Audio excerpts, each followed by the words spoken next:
how long does it normally take for someone when they realize this is unhealthy, this thing I'm doing, this addiction is not good for me, until they actually give it up? Is there any data on that?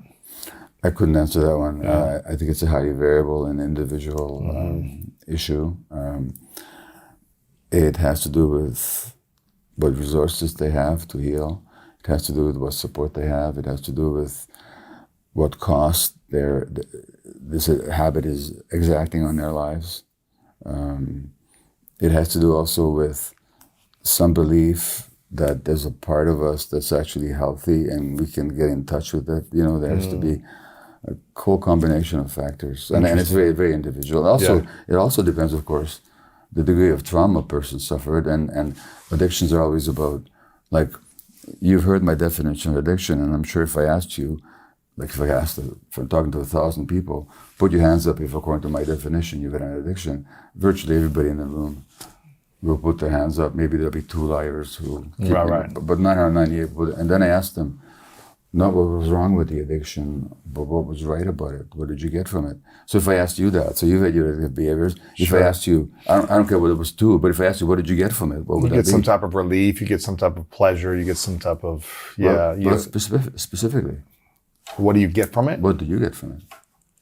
What did it give you temporarily? Whatever it was, I don't even care what it was. You get escape. Okay, escape, right. Yeah, you're not thinking about the pain or the shame or the insecurity. No, so who needs to escape? Me. No, but I mean, what kind of person needs to escape?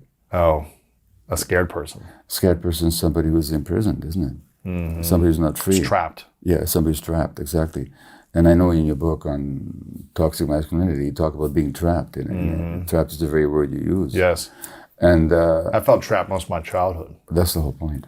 So what I'm saying is that addiction is never a choice, and it's not some kind of genetic disease, which that is total nonsense. What it actually is an attempt to solve a problem in your life. In your case, you were trying to solve the problem of being trapped, which was based on your childhood trauma, which you very publicly talk about. In my case, the workaholism was about trying to prove to myself that I had the right to exist, that I was important. You're worthy of love. That I was worthy of love, exactly, acceptance and all that. No, that also came from my childhood experience. So addiction is never like either a disease as such. It can behave like a disease, but it isn't a disease as such. It's also not a choice anybody makes. It's actually an attempt to solve a deep life problem that was imposed on a person by trauma in every case. Wow. Yeah. Is it possible for someone to heal a deep wound on their own, a trauma from decades past that they've had an addiction to trying to escape from? Is it possible to do it on your own? Or is it really take support? Someone's, a team? What's your thoughts on that? Well, I think very rarely it is possible for an individual. Maybe they have some deep spiritual experience. Maybe they're out there in nature and all of a sudden they're at one with the universe. They feel a presence, they feel connected, yeah. Exactly. So that can happen. It does happen to some people. And they just to choose, I'm going to decide not to do this anymore. Well, they realize they don't need to. Because they're free. They fell free. Interesting. Yeah. Very rare.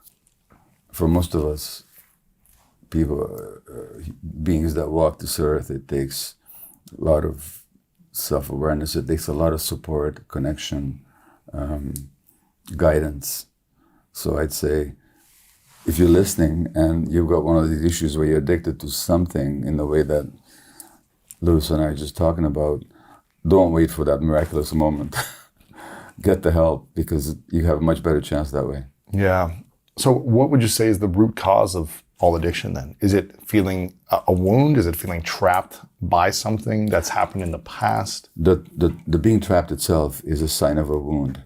So in fact, the word trauma means wound. The Greek origin of the word trauma is a wound.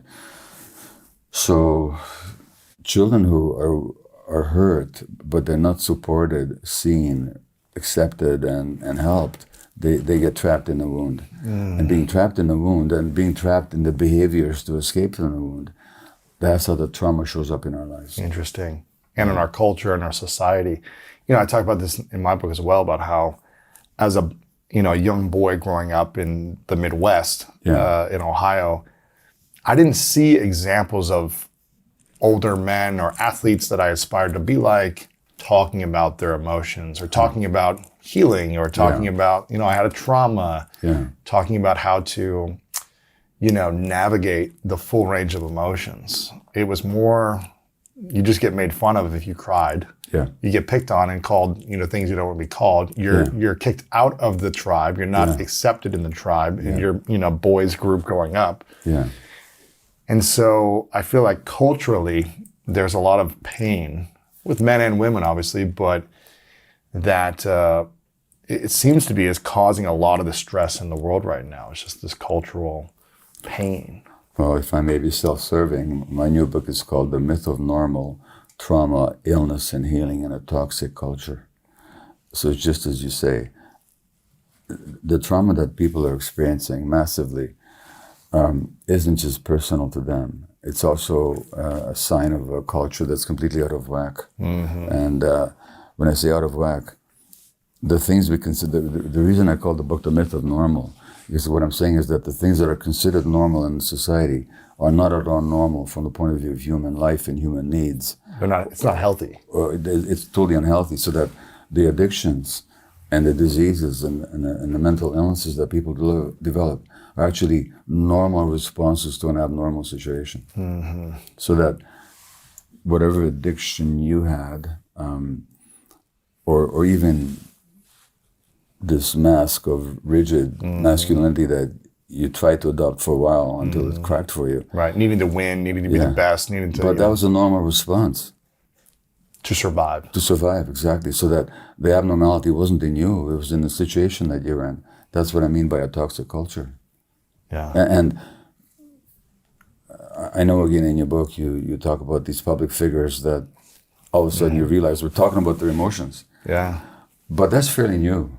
In the last 5-10 years. Yeah, so these days, athletes will talk about their sexual abuse. This didn't happen until 10 years ago, really. And really more 3 to 5 years ago, right? Yeah. And so now why do you feel like people are now starting to open up who are more public figures? Why do you think that's happening? Well, I think what's happened, that the toxicity of the culture, my subtitle is Toxic Culture, and it's got so bad. There's a Greek playwright that I quote in my book. He's Aeschylus, and one of his plays, he said that the way the gods created us, human beings, that we have to suffer into truth. And I think that the degree of suffering, now most people I know who engage in a path of self-exploration and truth, they didn't do it because all of a sudden they just made a decision. They just suffered so much.